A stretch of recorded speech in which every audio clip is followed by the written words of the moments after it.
अस्सलाम वालेकुम, मैं हूं शाहज़ेब खानज़ादा। इंतखाबात से 1 महीने 5 दिन पहले पेशावर हाई कोर्ट से बड़ा फैसला सामने आ गया है। पेशावर हाई कोर्ट ने इलेक्शन कमीशन का 22 दिसंबर का फैसला बहाल कर दिया है, जिसके तहत तहरीक इंसाफ को बल्ले का इंतखाबी निशान फिलहाल जारी नहीं होगा। 13 जनवरी तक इलेक्शन कमीशन इंतखाबी उम्मीदवारों को इंतखाबी निशान जारी कर देगा और इससे पहले तहरीक इंसाफ के हक में अगर फैसला नहीं आया तो तहरीक इंसाफ की मुश्किलात बढ़ जाएंगी। मुल्क भर से उसके उम्मीदवार मुख्तलिफ निशानात के साथ इंतखाबात में हिस्सा लेंगे और उन्हें मखसूस नशिस्तें भी नहीं मिलेंगी। इस हवाले से 9 जनवरी को पेशावर हाई कोर्ट का डिवीजन बेंच अहम समाअत करेगा, मगर तहरीक इंसाफ सुप्रीम कोर्ट से रुजू करने का भी इशारा दे रही है। इलेक्शन कमीशन ने 22 दिसंबर को तहरीक इंसाफ के इंट्रा पार्टी इंतखाबात को कलअदम करार दिया था और कहा था कि तहरीक इंसाफ को बल्ले का इंतखाबी निशान नहीं मिलेगा, मगर तहरीक इंसाफ ने इलेक्शन कमीशन के इस फैसले के खिलाफ पेशावर हाई कोर्ट में अपील दायर की, जिस पर 26 दिसंबर को जस्टिस कामरान हयात मियां खेल ने इलेक्शन कमीशन के फैसले पर स्टे ऑर्डर जारी कर दिया था। इसके बाद ये इम्कान पैदा हो गया कि तहरीक इंसाफ बल्ले के निशान पर इंतखाबात में हिस्सा लेगी, मगर फिर इलेक्शन कमीशन ने पेशावर हाई कोर्ट के 26 दिसंबर के फैसले को चैलेंज कर दिया और अदालत से दरख्वास्त की कि 9 जनवरी तक डिवीजन बेंच की दरख्वास्त पर समाअत तक सिंगल बेंच का स्टे ऑर्डर खत्म किया जाए। और फिर आज पेशावर हाई कोर्ट के जस्टिस एजाज खान ने इलेक्शन कमीशन की दरख्वास्त मंजूर कर ली और 26 दिसंबर का फैसला कलअदम करार दे दिया। पेशावर हाई कोर्ट के जस्टिस एजाज खान ने अपने फैसले में लिखा कि दोनों फरीकैन की जानिब से तफसीली दलाइल सुने गए। इलेक्शन कमीशन के वकील का जोर इस बात पर था कि इस तरह का उबूरी हुक्म देने से पहले उन्हें सुना नहीं गया, और दूसरा ये कि जो उबूरी रिलीफ पीटीआई को दिया गया वो उनको इस केस में बुनियादी रिलीफ देने के बराबर है, जिसकी कानून में इजाज़त नहीं है। और तीसरा ये कि ये उबूरी रिलीफ सिर्फ खैबर पख्तूनख्वा तक महदूद नहीं है, बल्कि इसका इतलाक पूरे मुल्क पर होता है। इसलिए इस तरह की उबूरी रिलीफ जो इब्तिदाई मरहले में ही दे दिया गया है, उससे पहले से तयशुदा इंतखाबात की राह में रुकावटें पैदा हो गई हैं। पेशावर हाई कोर्ट के फैसले के मुताबिक जवाब में पीटीआई के वकला ने दलाइल देते हुए मौक़िफ़ इख्तियार किया कि इलेक्शन कमीशन ने उन्हें इंतखाबी निशान ना देकर अपने दायरा कार से तजावुज़ किया है, उनके साथ इम्तियाजी सलूक किया जा रहा है, क्योंकि किसी और जमात को इंट्रा पार्टी इंतखाबात कानून के मुताबिक ना करवाने की बुनियाद पर नाअहल करार नहीं दिया गया। उन्होंने ये भी दलाइल दिए कि इलेक्शन कमीशन 26 दिसंबर के उबूरी रिलीफ को वापस लेने के लिए दरख्वास्त दायर करने का मजाज नहीं है, जबकि 26 दिसंबर के उबूरी हुक्म के नतीजे में इलेक्शन कमीशन के काम में कोई रुकावट नहीं पैदा हुई। फैसले के मुताबिक दोनों फरीकैन की कानूनी टीम की जानिब से बहस के दौरान अहम कानूनी सवालात उठाए गए। अलबत्ता उन्हें यह अदालत इस मरहले पर हल नहीं कर सकती है, क्योंकि इस हवाले से मरकजी दरख्वास्त इस अदालत के सामने ज़ेर इल्तवा है और उसका मुनासिब वक्त पर फैसला होगा। इसलिए यह अदालत तफसीली फैसला देने से गुरेज करेगी, क्योंकि ऐसा करने से मौजूदा केस के फरीकैन के केस में कोई एक फरीक मुतासिर होगा। अलबत्ता मौजूदा दरख्वास्त पर फैसला देते हुए यह कहना काफ़ी है कि इस अदालत का 26 दिसंबर का फैसला वापस लिया जाता है, क्योंकि ये ऑर्डर इलेक्शन कमीशन को सुनने का मौका दिए बगैर दिया गया। ये उबूरी ऑर्डर बज़ाहिर कानूनी, हकीकी और अमली तौर पर हतमी रिलीफ देने के बराबर है। ऑर्डर पास करते हुए अदालत के दायरा इख्तियार से बाहर के असरात को सामने नहीं रखा। और सबसे आखिरी नुक्ता यह है कि इंतखाबी अमल एक टाइम बाउंड अमल है, यानी हर मरहले का अपने मखसूस वक्त में पूरा होना ज़रूरी है। इसलिए इस ऑर्डर ने बज़ाहिर इलेक्शन के हमवार इनेकाद में रुकावट पैदा कर दी है, जो इलेक्शन कमीशन के नोटिफिकेशन के मुताबिक 8 फरवरी को होने हैं। इन वजूहात की रोशनी में इस अदालत की जानिब से पीटीआई के हक में जारी होने वाला उबूरी हुक्म वापस लिया जाता है और उसके नतीजे में इलेक्शन कमीशन को हिदायत की जाती है कि वो इलेक्शन के अमल को अपने आइनी मैंडेट और सुप्रीम कोर्ट के हुक्म के मुताबिक आगे बढ़ाए, जबकि दरख्वास्त गुजार की जानिब से दायर शिकायत को इस अदालत की जानिब से दी गई तारीख पर सुना और उस पर फैसला दिया जाएगा। पेशावर हाई कोर्ट के फैसले पर रद्द-ए-अमल देते हुए चेयरमैन पीटीआई बैरिस्टर गौहर ने कहा कि हम सुप्रीम कोर्ट से रुजू करेंगे और हमें 90% से ज़्यादा यकीन है कि सुप्रीम कोर्ट हमें बल्ले का निशान वापस दिलाएगी। मैं समझता हूँ कि पीटीआई से बल्ला लेना इस लेजिटिमेसी का बहुत बड़ा क्वेश्चन आएगा आपके इलेक्शन का, कि ये डिसीजन उजलत में दी गई है, लेकिन हम इंशाअल्लाह ताला इसके खिलाफ आज ही फैसला करेंगे। हम सुप्रीम कोर्ट ही जाएंगे इंशाअल्लाह ताला। तो सुप्रीम कोर्ट से दरख्वास्त है, इंशाअल्लाह कल ही हम आपके अदालत आएंगे। मेहरबानी फरमा ले और जल्दी से हमें भी सुन ले। बॉयकॉट की तरफ हम किसी सूरत नहीं जाएंगे। हम सुप्रीम कोर्ट से भी इस्तदा करेंगे कि ज़रूरी नहीं अगर आप खामखा इस बल्ले में कोई ख़ास बात है, आप हमें कोई और निशान देते हैं। मैं नहीं समझता सुप्रीम कोर्ट कभी भी इस बात को कंसिडर करेगी कि इलेक्शन से हमसे जो इलेक्शन का सिंबल है वो वापस लिया जाए। मैं इतना कभी आपको कह सकता हूँ कि मुझे अल्हम्दुलिल्लाह मोर देन 90% यकीन है सुप्रीम कोर्ट हमारा बल्ला रिस्टोर करवाएगी। इसके अलावा आज बानी तहरीक इंसाफ इमरान खान और फवाद चौधरी के खिलाफ तौहीन इलेक्शन कमीशन केस में फर्द जुर्माइद हो गई है। अडियाला जेल में होने वाली समाअत में इलेक्शन कमीशन ने इमरान खान और फवाद चौधरी को चार्जशीट पढ़कर सुनाई।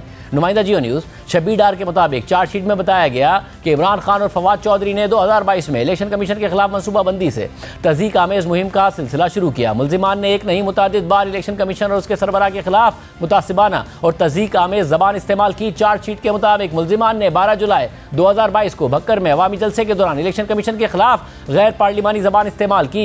मुल्जिमान ने 18 जुलाई और 27 जुलाई को अवामी जलसों में इलेक्शन कमीशन और सरबराह पर मन घड़त इल्जाम आयद किए। मुल्जिमान ने 4 अगस्त और 10 अगस्त 2022 को इलेक्शन कमीशन को स्कैंडलाइज किया। इमरान खान और फवाद चौधरी ने जलसों में आईनी इदारे को तज़ीक का निशाना बनाया। मुल्जिमान ने चीफ इलेक्शन कमिश्नर के खिलाफ गैर पार्लिमानी और नामुनासिब जबान का इस्तेमाल किया। मतलूबा शवाहिद, वीडियोज और दस्तावेजात के मुताबिक मुल्जिमान के खिलाफ ट्रायल शुरू किया जाए। मुल्जिमान ने इलेक्शन एक्ट के तहत इलेक्शन कमीशन ऑफ पाकिस्तान की तौहीन की। सुप्रीम कोर्ट के ऑब्जर्वेशन के तहत इलेक्शन कमीशन मुल्जिमान के खिलाफ कार्रवाई का मजाज है। इसके अलावा आज सुप्रीम कोर्ट में लेवल प्लेइंग फील्ड से मुताल्लिक तहरीक इंसाफ की तौहीन अदालत की दरख्वास्त पर समाअत हुई। इस केस में तहरीक इंसाफ के वकला सरदार लतीफ खोसा और शुएब शाहीन को सख्त सवालात का सामना करना पड़ा और अदालत ने अहम रिमार्क्स दिए। 21 दिसंबर को तहरीक इंसाफ ने इंतखाबात में लेवल प्लेइंग फील्ड से मुताल्लिक सुप्रीम कोर्ट से रुजू किया था, जिस पर अगले ही दिन 22 दिसंबर को कायम मकाम चीफ जस्टिस सरदार तारिक मसूद की सरबराही में 3 रुकनी बेंच ने समाअत की और इलेक्शन कमीशन को तहरीक इंसाफ के तहफ़्फ़ुज़ात सुनकर उन्हें दूर करने की हिदायत देकर दरख्वास्त निपटा दी थी। जिसके बाद तहरीक इंसाफ के वफ्द ने इलेक्शन कमीशन से मुलाकात की और फिर तहरीक इंसाफ ने सुप्रीम कोर्ट में तौहीन अदालत की दरख्वास्त दायर की और मौक़िफ़ इख्तियार किया कि इलेक्शन कमीशन ने सुप्रीम कोर्ट के हुक्म की खिलाफवर्जी की है। मगर आज बार बार अदालत की जानिब से सवालात पूछने के बावजूद भी तहरीक इंसाफ के वकला इलेक्शन कमीशन के खिलाफ तौहीन का मुद्दा साबित नहीं कर सके। अहम बात यह है कि कलबियत हसन की लापता अफराद से मुतालिक दरख्वास्त पर वकला की तैयारी नजर नहीं आ रही थी और जब अदालत ने दरख्वास्त पर सवालात उठाए तो सोशल मीडिया पर चीफ जस्टिस काजी फाइसा के खिलाफ ही प्रोपेगेंडा शुरू कर दिया गया। इस हकीकत के बावजूद कि सुप्रीम कोर्ट ने लापता अफराद से मुतालिक दरख्वास्त मुस्तरद नहीं की थी और आज भी तहरीक इंसाफ अपनी तौहीन अदालत की दरख्वास्त में हक़ाइक़ पर मबनी गुफ्तगू ना कर सकी, ठोस शवाहिद ना पेश कर सकी और अदालत में एक वक्त में ऐसा लगा कि तहरीक इंसाफ अपनी ही दरख्वास्त के हवाले से तैयार नहीं थी। लेकिन इसके बावजूद सुप्रीम कोर्ट ने तहरीक इंसाफ को रिलीफ फराहम किया। सुप्रीम कोर्ट ने तौहीन अदालत की दरख्वास्त पर पहला सवाल ये उठाया कि तहरीक इंसाफ को लेवल प्लेइंग फील्ड फराहम करने के हवाले से अदालत ने फैसला इलेक्शन कमीशन के हवाले से दिया था और तहरीक इंसाफ ने तौहीन अदालत की दरख्वास्त में चीफ सेक्रेटरीज और IG पंजाब को फरीक बना दिया है। आपने इलेक्शन कमीशन को पैराग्राफ 3 में लिखा कि आपकी ये कॉन्स्टिट्यूशनल ऑब्लिगेशंस हैं to ensure free and fair and transparent election. Para 3 में तो देखे ना आर्टिकल 218 है, आपने उस पे लॉक किया और this is their responsibility to conduct the fair and transparent election exactly and all authorities हैं वो पैरा 4 में है। मुझे आपका कुछ समझ नहीं आ रहा case, what you want from us? Sir अगर आप चाहते हैं मैं आपको CD प्ले कर देता हूँ सारे पाकिस्तान में। अब आप प्लीज तकरीर ना करें, आप कानूनी बात कर लें। This is a constitutional court. मैं इसीलिए everybody comes and makes a political statement here. Please tell us you moved a contempt application against the Election Commission of Pakistan. The order had directed Election Commission of Pakistan to do something. Yes. Now you have moved a contempt application against IG and chief secretaries who have got nothing to do with the Election Commission. Election Commission is a separate constitutional body. I hope I don't have to tell this to such senior counsel. You've not arrayed even the Election Commission of Pakistan as a respondent or the individuals. Contempt is committed by individuals. What has the IG police got to do with it? What has got a chief secretary got to do with it? You obtain an order against ECP, you file contempt application against somebody who has got nothing to do with the election. सिर्फ यही नहीं, जब आज तहरीक इंसाफ ने अदालत में कागजात नामजदगी मुस्तरद होने से मुतालिक अदाद शुमार बताया तो अदालत ने सवाल उठाया कि कितने कागजात नामजदगी मंजूर हुए हैं। इस हवाले से तहरीक इंसाफ के वकला के पास कोई अदाद शुमार नहीं थे और कागजात नामजदगी मुस्तरद होने के हवाले से तहरीक इंसाफ ने जो डेटा फराहम किया वो भी कहा कि सोशल मीडिया से हासिल करके दिया गया था, जिस पर अदालत ने अहम सवाल उठाए।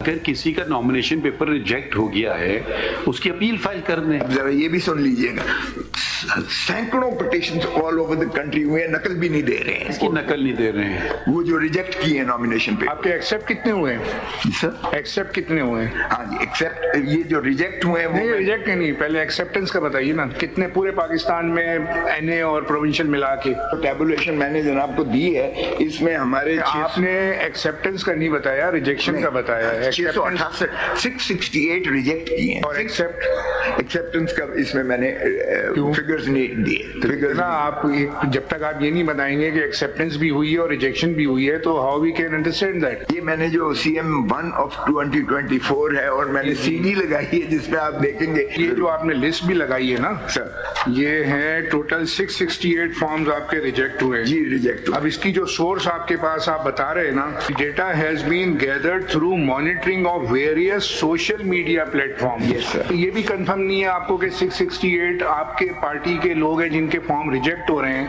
और पार्टी को अगर ये नहीं पता है कि कितने रिजेक्शन है, और सारा जो डाटा गैदर हुआ है वो हुआ है through monitoring of various social media platforms. Social media platform पे तो ये होगा ना कि जो मीडिया पे आपने सुना है कि फलाना कैंडिडेट का फॉर्म रिजेक्ट हो गया, वो आपने इसमें डाल दिया है। ऐसे सारे कंप्लेंट्स जो है पार्टी के नाम भी इसमें नहीं है। ये देखिए, ये एक जगह तो बड़ी अजीब बात लिखी हुई है इसके अंदर, पेज 9 ऑफ द लिस्ट के ऊपर उनके नाम नहीं है। और जिसका नॉमिनेशन पेपर रिजेक्ट हुआ है, सर ये जरा बात तो सुन लीजिए ना, जिसका पेपर नॉमिनेशन पेपर रिजेक्ट हुआ है वो अपील कर देगा, खत्म। अदालत ने तहरीक इंसाफ की दरख्वास्त पर मजीद कानूनी सवालात उठाकर वाज़ेह किया कि अदालत इलेक्शन कमीशन का काम कैसे कर सकती है। अगर कागजात नामजदगी मुस्तरद हो रहे हैं तो PTI मुतल्लिका फोरम्स यानी इलेक्शन ट्रिब्यूनल्स या हाई कोर्ट से रुजू क्यों नहीं कर रही? पेज 9 देखिए, पंजाब असेंबली है, ये आपकी CM 1 के अंदर है। जी सर। अब ये हाल है कि पंजाब असेंबली के अंदर 273 पे बंदे का नाम नहीं है। Major family, major family, major family. अब ये कौन मेजर फैमिली है भाई? मेजर साहब को इलेक्शन लड़ रहे हैं। मेजर ताहिर सादिक ये बता रहे हैं भाई, तो नाम होना चाहिए ना। मेजर फैमिली आप क्या दिखा रहे हैं? मेजर है तो भाई ये ओमिशन है, आप ठीक है, नाम ओमिशन है, लेकिन मेजर सादिक ताहिर ये बता रहे हैं। तो you are saying that we should do the job of the election commission. Each high court has nominated an election tribunal. You file a rejection thing there. Assume that what you are saying is correct. They're not giving you the order. You file a petition without the order. Say they have not given us the order. ये तो आप ऐसी don't be so helpless that oh they're not giving us order. We have to see every case individually. We cannot say okay, do not reject the nomination papers of this political party and allow them of that political party. How can we do this? Please tell us the law. Does the election is it held by the Supreme Court of Pakistan? Is it held by the IG of police? Is it held by the chief secretaries of the provinces? There's a whole constitutional body set up which says the Election Commission of Pakistan. Now yes, you may have a grievance against the Election Commission of Pakistan and the law provides for remedies. And those remedies, if the papers have been rejected wrongly, please approach. It's not the Election Commission you'll be approaching, you'll be approaching the High Court, the Election Tribunal. My paper has been wrongly rejected. Okay, there's no order, right? You'll say they're not giving me the order. You think the Higher Court is so helpless, they cannot call for it? Why have you rejected their nomination paper? I mean, यहाँ करके ये CD हो गई और ये हो गया वगैरह हो गया। Let us get.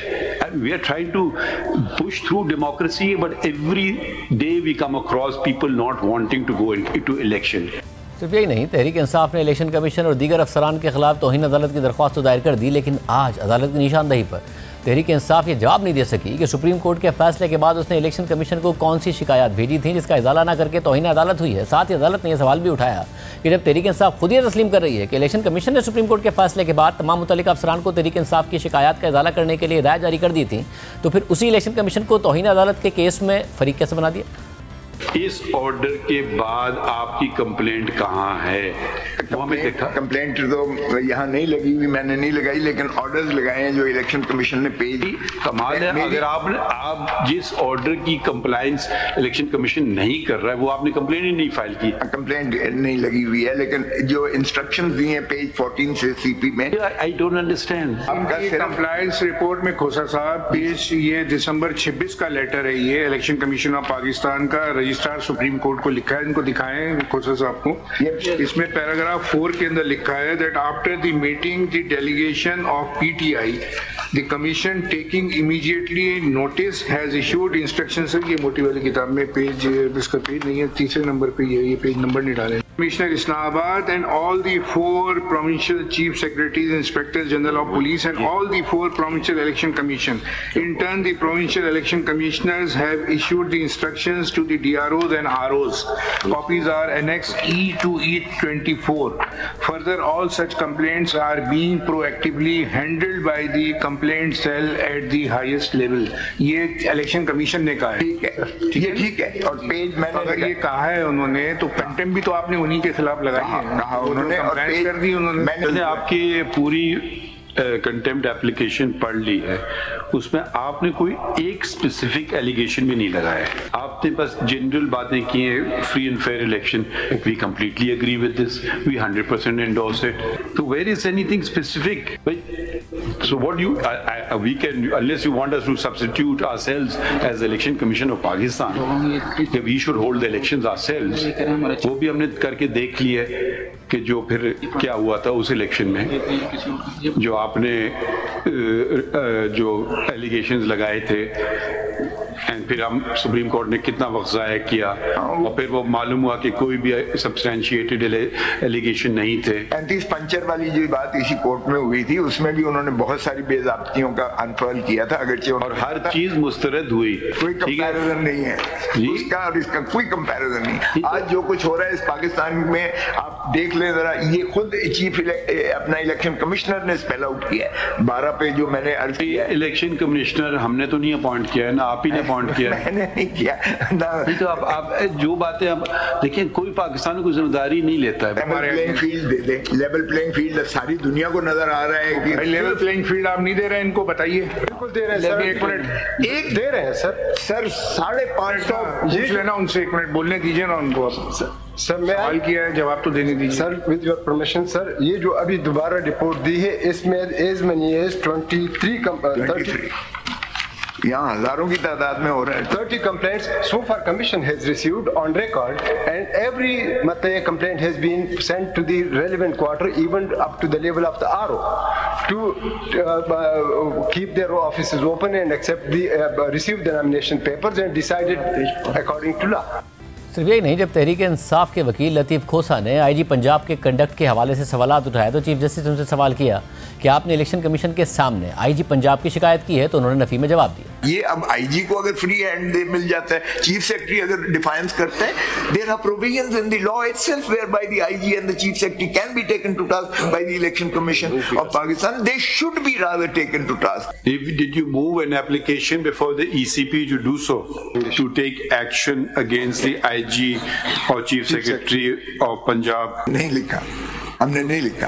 तो क्यों नहीं कर रहे हैं? क्योंकि इलेक्शन कमीशन खुद ले रहा है, प्रोविंशियल इलेक्शन कमिश्नर लिख रहा है कि दे फ्लडिंग कंप्लेंट। देखिए, जब ये 12 तारीख का खत आपको भी आया है चीफ इलेक्शन कमीशन को पंजाब की तरफ से, तो इसके कंप्लायंस आपको भी देखना चाहिए, आप अपने लेवल पे देखना चाहिए था आपको कि चीफ सेक्रेटरी को खत लिखा, आईजी को लिखा, वो अपने तौर पर टेकअप करते कि भाई ये क्या मामला है, ऐसा क्यों हो रहा है। मीटिंग्स हुई, आपका अपना ऑफिसर लिख के दे रहा है ना, प्रोविंशियल इलेक्शन कमीशन आपको खत लिख रहा है, कॉपी आपको मार्क कर रहा है, तो उसको आप देख लेते हैं। तो वो सुप्रीम कोर्ट का जो ओरिजिनल ऑर्डर है हमारा, जिसकी कंटेम्प्ट में ये आया है, उसमें यही बात है कि लेवल प्लेइंग फील्ड की जो बात की जा रही है।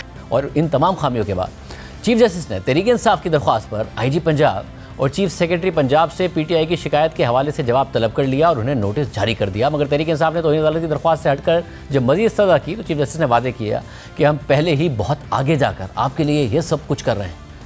एमपीओ के इन्होंने कोई 550 के करीब एमपीओ के ऑर्डर्स इशू करके हमें वो डिटेंशंस भी इन्होंने की। ये एमपीओ का इससे क्या कंटेम्प्ट की प्रोसीडिंग से क्या ताल्लुक है? We are faced, we have the benefit of senior counsel. ठीक है, now it doesn't look nice that we have to keep reminding you. अब आप ही लोग हम पे कल उंगलियां उठाएंगे कि जी 204 में आपने ये कैसे कर दिया, तो वो कैसे कर दिया। हमने इलेक्शन कमीशन को जहां तक हम दरखास्त दी है, 27 को दरखास्त दी। आप आपको कौन, हम आपको कह रहे हैं दे इनको, बाकी अदालतें भी खुली हैं। अब टेक्निकली स्पीकिंग ये जो मैटर था ना, टेक्निकली स्पीकिंग ये मैटर था हाई कोर्ट ऑफ लाहौर का, मगर फिर भी हमने आपके लिए extra, we are going the extra mile to ensure free and fair elections. Let's not just make general allegation. जब आपने कोई स्पेसिफिक बात की हम पूछते हैं। अब वो पंजाब, अब वो सिंध में गया और बलूचिस्तान में, आपका एलिगेशन पंजाब पे हमें समझ आई फाइनली कि भाई ये आपका मुख्तसर एलिगेशन है। तो जहां तक जेन्युइन बात हम करेंगे, मगर एक ये ना कहेंगे दुनिया आपके खिलाफ हो गई है। Don't be have that frame of mind. Have a positive frame of mind. 1960 का एमपी हो जी। ये आप ऐसी जो स्टेटमेंट्स देते हैं ना कि आज तक पाकिस्तान, आप लोग खत्म नहीं करते ना, जब आपकी गवर्नमेंट होती है आप खत्म नहीं करते हो, आप रिपीट कर दें उसको। You know under the conditions that the elections were fought when Zia-ul-Haq was there, you should know better. I know. You know. Yes. खत्म कर दिया करें आप। Do you know the elections when Mohammad Khan Junejo became Prime Minister? Do you remember those?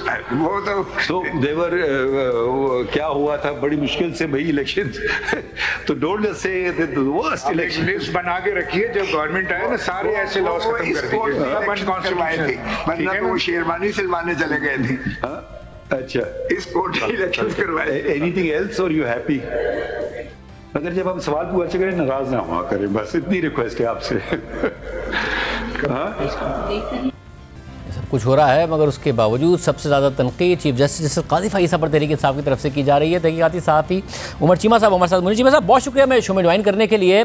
ज़ाहिर है जो इंतज़ामिया और election commission के ख़िलाफ़ शिकायत हैं तहरीक इंसाफ की, उसमें वज़न नज़र आता है जिस तरीके से उन्हें टारगेट भी किया जा रहा है। मगर अदालतें चाहे हाई कोर्ट्स हो मुसलसल रिलीफ दे रही हैं, लाहौर हाई कोर्ट हो, पेशावर हाई कोर्ट हो, या फिर सुप्रीम कोर्ट से जितनी उन्होंने इस्तदा की वो रिलीफ मिल रहा है। तहरीक इंसाफ कहती है हमारे हाल में 8 फरवरी को इलेक्शन चाहिए, वो इलेक्शन भी जस्टिस काजी फाइज़ ईसा साहब ने ही उसकी तारीख दी है, रिलीफ भी मिल रहा है। मगर उसके बावजूद अपना होमवर्क नहीं करना, लीगल प्रोसीजर फॉलो नहीं करना, हाई कोर्ट की जगह सुप्रीम कोर्ट जाना, तैयारी ना करके जाना, फिर भी रिलीफ मिल जाना, मगर जैसे काजी फाइज़ को फिर भी भरपूर ट्रोलिंग का निशाना बनाना, कोई मेथड नज़र आता है आपको इस सब में कि ये क्यों हो रहा है? शाहजेब, ये जो आप बात कर रहे हैं मेरे ख्याल है कि पहले भी जो बाकी पॉलिटिकल पार्टीज़ हैं वो भी ज़ेरे ताब आई हैं, लेकिन जब कोई पार्टी ज़ेरे ताब आती है ना तो सारे अदारे उसका साथ छोड़ जाते हैं। और लेकिन पीटीआई एक ऐसी पार्टी है कि जिसको आज भी मुख्तलिफ अदारों में एक सपोर्ट हासिल है, यानी कि लोग दूसरे एतराज़ कर रहे होते हैं कि जो उनको जुडिशरी से रिलीफ मिल रहा होता है। पहले लाहौर हाई कोर्ट के हवाले से आप देख लें, आप पेशावर हाई कोर्ट के हवाले से देख लें, इवन सुप्रीम कोर्ट से भी ऐसे केसेस आए। साइफर का केस जो कि एक बहुत बड़े केस के तौर पे पेश किया जा रहा था, और उन्हीं जजों से इनको रिलीफ मिला है कि जिन पे आमतौर पे इनको एतराज़ होता था, जो कि पहले इनकी ट्रोलिंग का टारगेट भी हुए। अब यह है कि जो आप बात कर रहे हैं कि जिस तरह काजी फाइज़ साहब को टारगेट कर रहे हैं, ये सिर्फ काजी फाइज़ साहब नहीं है, पीटीआई की ओवरऑल एक पॉलिसी है कि offence is the best defence. और इनकी अप्रोच ये है, और ये अप्रोच उनको काफ़ी हद तक उनके लिए कारगर भी साबित हुई है कि बहुत सारे लोग इनके प्रोपेगेंडा की वजह से डर जाते हैं, ठीक है, और वो इनके बारे में गैर ज़रूरी वजाहतें भी देना शुरू हो जाते हैं, वो दब जाते हैं, वो कई जगह पे गैर ज़रूरी रिलीफ भी दे रहे होते हैं कि हम किसी ना किसी तरीके से इनकी गालियों से बच जाएं। कुछ लोग हैं जो इस चीज़ पे ऑफेंड भी हो जाते हैं, वो कहते हैं कि ये कौन सा तरीका है, ये गुंडागर्दी है। अगर आप इस तरीके से ज़बरदस्ती हमसे कोई चीज़ हासिल करने की कोशिश करेंगे तो वो तो आपको नहीं मिलनी चाहिए इस तरह से। और उधर जो है ये रोना शुरू कर देते हैं, और ये इन्होंने ये ट्रोलिंग जो है या जो प्रोपेगेंडा है इसको इन्होंने फ्री स्पीच का और जमहूरियत का नाम दिया हुआ है।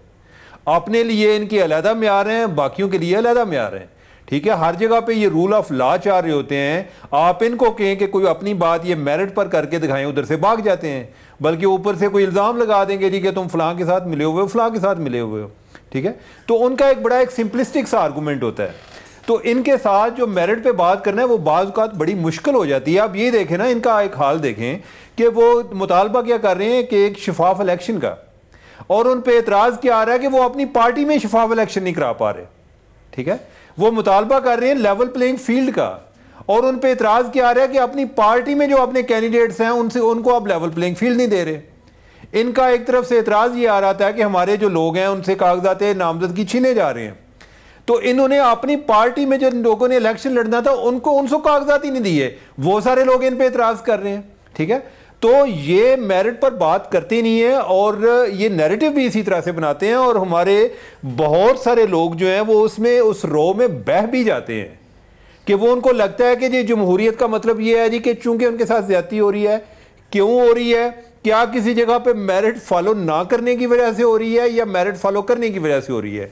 तो हम ओवरऑल इनकरेज ये करते हैं कि अगर कोई पार्टी पॉपुलर हो गई है तो उस पर जो है ना उसको वैसे ही आप जो है कानून से मुबर्रा करार दे दें, मुस्तस्ना करार दे दें कि इन पर कोई लॉ अप्लाई नहीं होता और वो जो जी चाहे करें। वैसा मगर इस सारे सिनेरियो में ज़ाहिर अगर कोई उम्मीद है के वक्त पर इलेक्शन हो जाएं, बावजूद इसके कि जो कुछ इंतज़ामिया कर रही है, बहुत सारे इलेक्शन कमीशन पे भी सवाल पैदा होता है, तो वो चीफ जस्टिस काजी फाइसा हैं या उनकी अदालत है, उसके बावजूद उन्हें टारगेट किया जाना, जबकि ये बात इल्म में है सबके कि बहुत सारे हल्के हैं जो नहीं चाहते कि 8 फरवरी को इलेक्शन हो और चाहते हैं कि इलेक्शन डिले हो जाएं, उसके बावजूद अदालत ये मेक श्योर कर रही है कि इलेक्शन हो और तरीके से चाहती है कि इलेक्शन हो, तो ये इसकी क्या मंतक समझ में आ रही? शाहजेब, इनकी मंतक हर जगह पर एक है। आप तो कह रहे हैं ना कि काजी फायजीसा के हवाले से कि काजी फायजीसा चाह रहे हैं, मैं आपको इलेक्शन कमीशन के हवाले से बताऊं कि जब आपको याद होगा कि जब 20 नशिस्तों पर इलेक्शन हुए पंजाब में, जिसमें से 15 सीटें जो हैं वो इमरान खान ने जीती थी, इनकी अपनी कोर कमेटी की मीटिंग हुई, उसमें इन्होंने ये कहा, उन्होंने कहा कि ओवरऑल इलेक्शन जो हैं वो बड़े फेयर हुए हैं, लेकिन ये हमारी पब्लिक पोजीशन नहीं होनी चाहिए। जरा बददियानती का लेवल देखें कि आप जो है एक अदारे से ये भी आप कह रहे हैं कि यार इन्होंने इलेक्शन ठीक रहे हैं, लेकिन आप कह रहे हैं कि हमने इसको एतराफ़ नहीं करना। वजह क्या होती है? वजह ये होती है कि आपने बाद में और भी केसेस उधर पड़े हुए हैं, तो आपने उनको ब्लैकमेल करना है। आप जो है दूसरों को कह रहे होते हैं कि ब्लैकमेल कर रहे हैं, आप खुद इल्ज़ाम लगा के झूठ बोल के झूठ को आपने वेपनाइज किया हुआ है। एक और मैं आपको एग्जांपल देता हूं, रीसेंट एग्जांपल देता हूं। पिछले दिनों खान साहब ने यही जो बल्ले का निशान वापस हुआ उससे पहले इन्होंने कोई उस टाइम भी कोई पैगाम भेजा जी कि जो है ना चीफ इलेक्शन कमिश्नर को कहें कि ये इन्होंने इस्तीफा नहीं देना। अब इनकी जरा प्लानिंग देखें, एक तरफ इल्जाम लगा रहे होते हैं, दूसरी तरफ तासर ये दे रहे होते हैं कि हम आपके साथ हैं। ठीक है, तो इनकी दोहरी पॉलिसी है। ये बाज चीजों पे दिली तौर पे तस्लीम करते हैं कि हमारे साथ जो है कोई बंदा जो है वो हमें कुछ ज्यादा फेवर नहीं दे रहा, लेकिन वो हमें कोई गैर जरूरी हमारे लिए प्रॉब्लम नहीं कर रहा, यानी कि अगर कोई हो रहा है तो हमारी अपनी हरकतों की वजह से भी हो रहा है। लेकिन ये पब्लिकली उन चीजों का इतराफ नहीं करते, क्योंकि एक दफा इतराफ करने के बाद अगर कोई कल उनके खिलाफ फैसला आ जाए तो उन्होंने ये बात, लोग उनको पूछते हैं कि आप कल तो इनकी तारीफ कर रहे थे। ये पॉलिसी इनकी मीडिया के बारे में भी थी। मुझे याद है कि हमारी जब इनसे कभी बात होती थी कि ये इन्होंने कभी बाइकाट किया होता था, कभी कुछ होता था, तो उनको बताते थे कि आपके हक में भी इतनी खबरें छपी हैं, तो ये कहते थे कि आप जो हमारे हक में इसलिए छापते हैं ताकि आपके खिलाफ भी छापी जा सके। तो उन्होंने म्यार ये रखा हुआ है कि जो बंदा हमारी तारीफ करे उसकी ड्यूटी में ये शामिल है कि वो हमेशा तारीफ ही करता रहे। वो हम पे बहुत शुक्रिया उमर जी, बस आपकी उसको आपने सुनी। प्रोग्राम ब्रेक शामिल करते हैं और अहम केस हुआ उस पर बात करेंगे। लापता अफराद के केस में आज अहम पेशरफ्त हुई है। चीफ जस्टिस काजी फाइसा की सरबराही में 3 रुकनी बेंच ने लापता अफराद से मुताल्लिक केस की समाअत की है और अहम हिदायत जारी की है। चीफ जस्टिस काजी फाइसा ने अटॉर्नी जनरल मंसूर उस्मान अवान के समाअत के दौरान हिदायत की कि हुकूमत पाकिस्तान ये लिख कर दे कि मजीद किसी को गैर कानूनी तौर पर लापता नहीं किया जाएगा। चीफ जस्टिस की सरबराही में जस्टिस मोहम्मद अली मजहर और जस्टिस मुसर्रत हिलाली पर मुश्तमिल 3 रुकनी बेंच ने आज केस की समाअत शुरू की, तो दरख्वास्त गुजार एतजाज एहसन के वकील शुएब शाहीन अदालत में पेश हुए और उन्होंने अपने दलाइल में फैजाबाद धरना केस के फैसले का हवाला दिया। तो चीफ जस्टिस काजी फाइसा ने शुएब शाहीन को फैजाबाद धरना केस फैसले का पैराग्राफ नंबर 53 पढ़ने की हिदायत की और कहा कि फैजाबाद धरना फैसले का वो हिस्सा बताएं जो बलोच धरने के शुरा पर लागू होता है। हैरान हूँ कि आप फैजाबाद धरना फैसले का हवाला दे रहे हैं। इसमें रेलिवेंट है वो जो अभी लोगों को हटाया गया है यहाँ से, जो कर रहे थे वो प्रोटेस्ट, पैराग्राफ 2 पढ़िए, पैराग्राफ 53 का। I am surprised you are citing this case. मैं तो हमेशा से इसकी मैंने आई एम सरप्राइज्ड जी सर, हम तो पहले दिन से इसके साथ खड़े। अगर हर इदारा अपने with in the domain of constitution काम करता तो आज हमें ये दिन ना देखने पड़ते जो कुछ हम देख रहे हैं या जनाब के पास आ रहे हैं। शुएब शाहीन ने इमरान रियाज खान से मुताल्लिक कहा कि अगर अदालत उन्हें सिक्योरिटी दे तो वो आने पर तैयार हैं। इसके बाद चीफ जस्टिस ने सहाफ़ी मतीउल्लाह जान की मिसाल दी और रिमार्क्स दिए कि कल तो आप मतीउल्लाह जान का नाम नहीं ले रहे थे, आज उनका हवाला दे रहे हैं। मतीउल्लाह जान वाक़ई की वीडियो रिकॉर्ड हो गई थी जिस वजह से उन्हें रिहा करना पड़ा। अफसार आलम ने हिम्मत पकड़ी और अदालत में खुद आकर बात की। कल तो आप मतीउल्लाह जान वाला केस नहीं बता रहे थे, आज आप जजमेंट साइट कर रहे हैं। मैं तो बताना चाह रहा था, अभी वहां तक पहुंचा नहीं था कि हुकूमत में कौन था, पहुंचा नहीं था वहां तक। दूसरी बात है कि मैंने कहा ये जिम्मेदारी फिर आप हुकूमत जिसकी थी उन्होंने ये जिम्मेदारी कबूल की, उनकी जिम्मेदारी, उनकी शायद इंटरवेंशन से ही ये जल्दी बाहर आए हूँ, वरना तो देखे ना सर बाकी लोग 4.5 महीने बाद इमरान रियाज बाहर आया। नहीं, आपका गलत फहमी है। ऑनरेबल कोर्ट की भी इंटरवेंशन थी, इसमें कोई शक नहीं है। नो, ये भी आपकी गलत फहमी है। कुछ फहमी तो हो सकती है, गलत फहमी शायद नहीं। आप सुनने ही हैं तो बता देंगे आपको, आप बेहतर जानते हैं। नहीं, हम बेहतर नहीं जानते। ये गलत फहमी या खुश फहमी या जो भी बात है, ये हो गई थी रिकॉर्ड, कैमरा लगा हुआ था। कैमरा लगा हुआ था जी, उसका रेफरेंस है जी, सीसीटीवी फुटेज। शायद कुछ और नतीजा ना निकलता। वो कहते हैं ना, अंग्रेजी में कहते हैं you caught with your hand in the cookie jar, तो आप वो फंस गए थे। सर इमरान रियाज वाले केस में भी फुटेज लगा हुआ था। Please don't take the credit. 2 minute का केस ये सॉल्व होता था 2 मिनट में।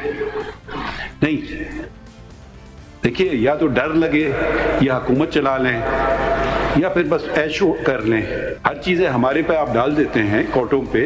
ये केस 2 मिनट का सॉल्व करने का केस था। अच्छा, ओहो, तुमने उठा लिया सबके सामने, दुनिया ने देख लिया, नहीं बंदे को छोड़ दो, ये वजह थी। आपका कोई इंटरवेंशन नहीं था। बाद में बड़ी बड़ी लोग आके तकरीरें कर लेते हैं ना, जब जिनका वक्त होता है ना, उजाक करके दिखाएं। इमरान रियाज ने कल फोन किया, उसने कहा जी ऑनरेबल सुप्रीम कोर्ट मुझे अगर बुलाएगी, सिक्योरिटी देगी तो मैं हाजिर हूंगा, मैं सारे फैक्ट्स जनाब को पेश करूंगा। बहरहाल मैंने उनका पैगाम सिर्फ इस हद तक, उसका खुद फोन आया था तो मैंने वो जनाब को पहुंचा दिया। आपने ये प्लेटफॉर्म आप फिर पॉलिटिकली इस्तेमाल करना शुरू, ये सुन लीजिए। अफसर आलम साहब थे, वो मीडिया पे बात कर रहे थे, हमने कहा हमारे सामने आके बात करें। क्यों?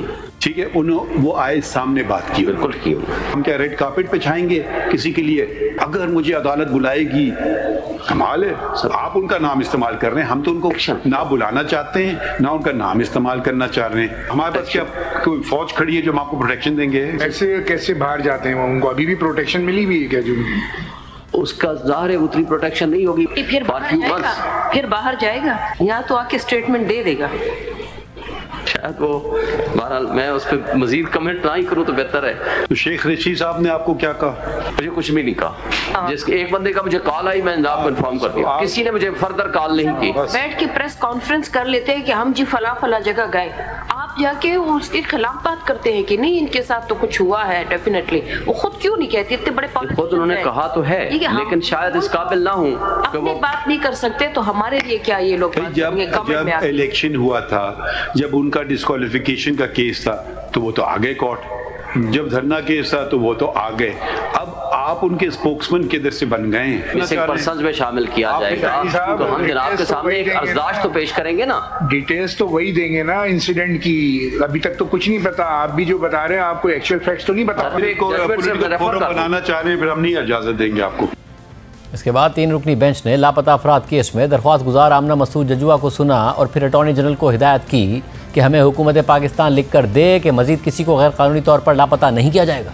एलिगेशन आपका क्या है? रीजन क्या था? Why you think the state was involved? आपका ये केस कमिशन में चल रहा है, ये इन्फोर्स्ड डिसअपीयरेंसेस का जो कमिशन है, आपने कोई कमीशन ने 2013 में इसको डिस्पोज ऑफ कर दिया था। क्या उसका क्या ऑर्डर क्या किया उन्होंने? तो उन्होंने तो इनको डेड डिक्लेयर कर दिया था। अब किसको सस्पेक्ट करती है? मतलब लास्ट आपके पास कोई इंफॉर्मेशन? जो एविडेंसेस हमें मिले थे, जो कि रिलीज पर्सन्स की तरफ से थे, तो उन्होंने तो यही बताया था कि वो ISI की कस्टडी में थे। 2005 से लेके 2018 तक तकरीबन मैंने 749 CMs डाली हैं HRC 965 में। 8-10 लोगों की जो JIT बनती है, कभी आप पेश हुई हैं JIT में? बेशुमार दफा पेश हुई हूँ। डेड डिक्लेयर हुए हैं, तो वो क्या रीजंस थी उसकी? उनका तो यही कहा है कि वो वज़ीरिस्तान में उनको जो है तालिबान ने और इस तरह की स्टेट एलिमेंट्स ने मार दिया। फैसल फराज करें क्या? बताएं ना। अब आप हमें बताइए कि हम क्या कर सकते हैं। कोई ऐसी चीज बताएं जो कि कुछ हम मदद आपकी कर सकें। आपने कहा आपका तो कनेक्शन भी है आर्मी से। जी, father in law was connection है आर्मी से? My father in law is a colonel retired. Actually he will also be very concerned about his son. Of course, and for this matter he met the president. मिला उनको क्या? परवेज मुशर्रफ से उन्होंने मुलाकात की।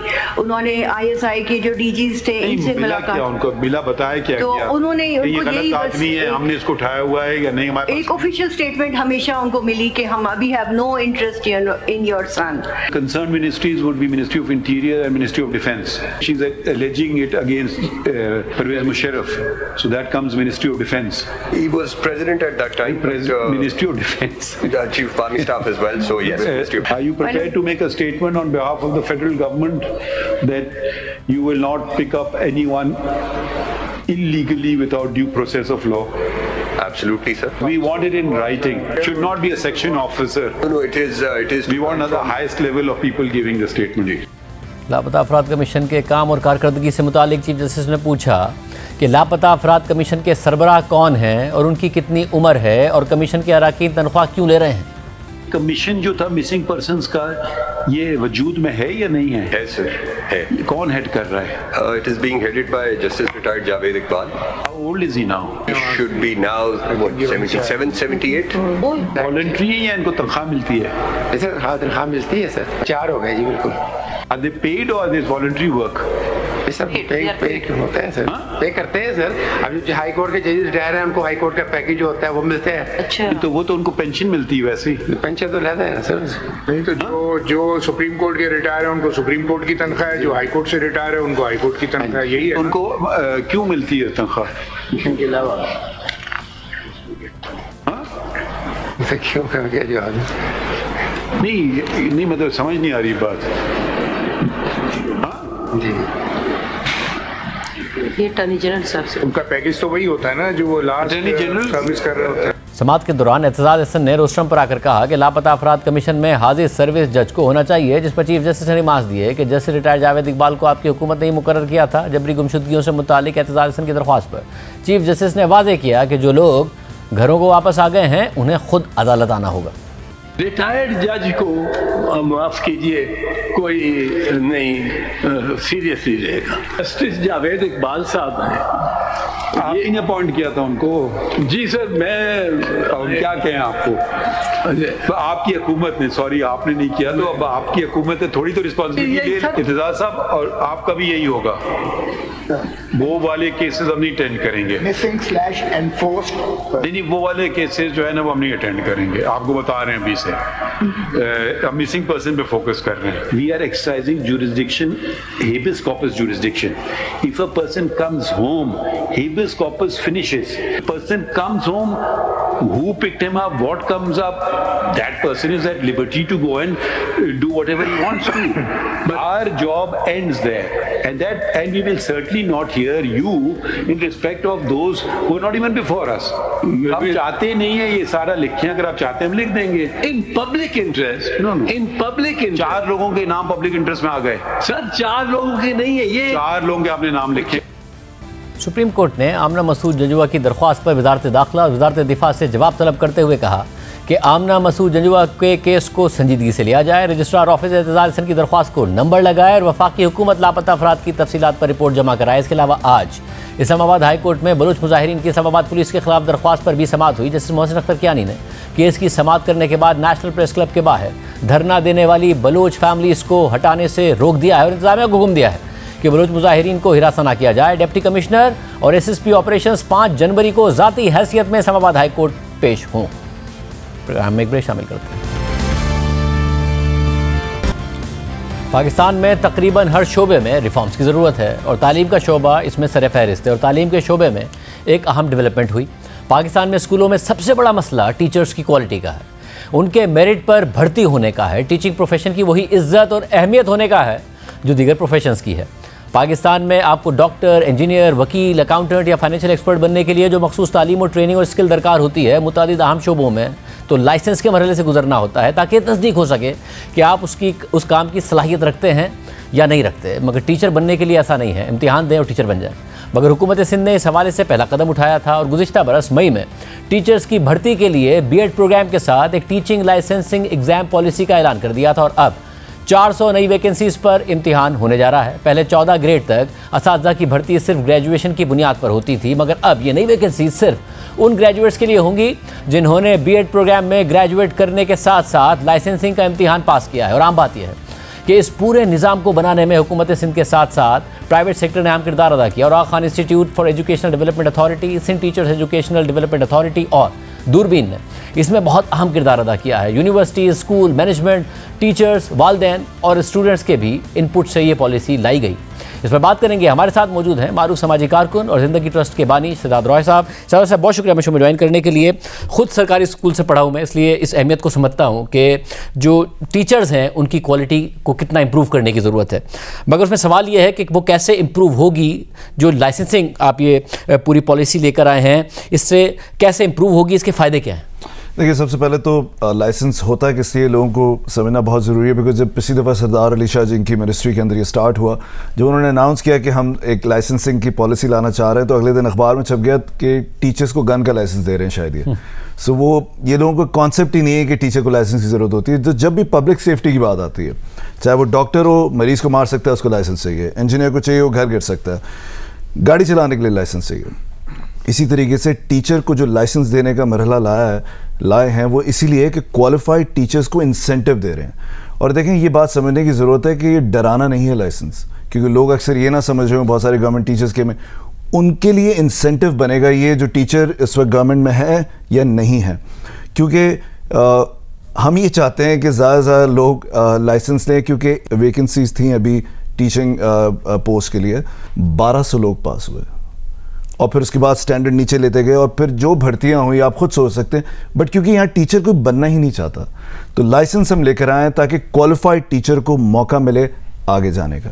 Sir, मगर मेरे इल्म में है कि कितना आपने इस रिफॉर्म के लिए पुश किया है और कितनी मेहनत की। सिंध हुकूमत ने आपके साथ उस पर कोऑपरेट भी किया, दूरबीन ने का कितना बड़ा इनिशिएटिव था। मगर एक अहम सवाल जो पैदा होगा कि अगर आप इतनी एफर्ट कर रहे हैं और इतनी एफर्ट के बाद लाइसेंसिंग लें, तो टीचर बनना तो वैसे ही कोई एक बहुत प्रेफर्ड प्रोफेशन नहीं है लोगों के लिए, क्योंकि तनख्वाह का बहुत बड़ा मसला आता है कि जी तनख्वाह उतनी नहीं मिलती जितनी दीगर प्रोफेशंस में मिलती है। तो इतनी मेहनत के बाद कोई बेहतर तनख्वाह, कोई इसका इंसेंटिव भी है या नहीं? देखिए, सबसे बड़ा इंसेंटिव ये है इसके अंदर कि एक स्टार्टिंग बैंकर की जो सैलरी होती है 40-45,000 होती है। हमारे गलत कॉन्सेप्ट डेवलप हुए हुए हैं कि प्राइवेट स्कूल के अंदर बहुत ज़्यादा पे किया जाता है। ऐसा बिल्कुल भी नहीं है। गवर्नमेंट टीचर्स को जो लो फी प्राइवेट स्कूल्स हैं, जो और बाकी प्राइवेट स्कूल आपको नज़र आते हैं मेजॉरिटी में, जो एक मशरूम ग्रोथ हुई है, उससे बहुत ज़्यादा पे किया जाता है। अब जो ये टीचर 16 ग्रेड में आएगा, इसकी सैलरी 52,000 रुपीज़ होगी और फिर वही जो तमाम गवर्नमेंट के जो फैसिलिटीज़ मिलती हैं वो सारी मिलेंगी। तो एक तो उसकी सैलरी स्टार्टिंग बैंकर से भी ज़्यादा होगी। और ये लाइसेंसिंग का मकसद ही रुतबा ऊपर ले जाने के लिए। देखें, ये कोई भी बच्चा या बच्ची जिसने बीएड का इम्तिहान दिया हुआ है, 4 ईयर डिग्री प्रोग्राम किया हुआ है या 2.5 साल का किया हुआ है एलिमेंट्री के अंदर, और वो टीचर बनना चाहते हैं, तो वो ये लाइसेंसिंग दे सकते हैं।